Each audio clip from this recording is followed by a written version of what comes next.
উত্তরবঙ্গের মানুষকে মফিজ বলার আগে ইতিহাস পড়ুন।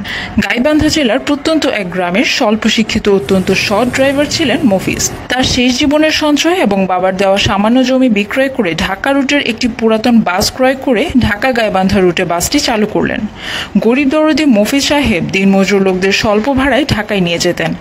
এক সময় বয়সের ভারে মফিজ সাহেব অন্য ড্রাইভার দিয়ে বাস চালানো শুরু করল, কিন্তু দিনমজুর শ্রেণীর লোকেরা ভাড়া সাশ্রয়ের জন্য তার বাড়িতে ধর্ণা দেওয়া শুরু করলো। তাদের উপকারের জন্য সাদা কাগজে মফিজ লিখে সুপারভাইজারকে দিতে বললেন এবং বাসের ছাদে নামমাত্র ভাড়ায় ঢাকা যাতায়াতের সুবিধা করে দেওয়ার ব্যবস্থা করতেন।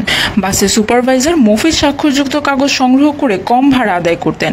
তাই বাসের ছাদে উচ্চস্বরে সুপারভাইজার বলতেন, কয়জন মফিজ আছো ছাদে, অর্থাৎ কয়টা মফিজের স্লিপ আছে।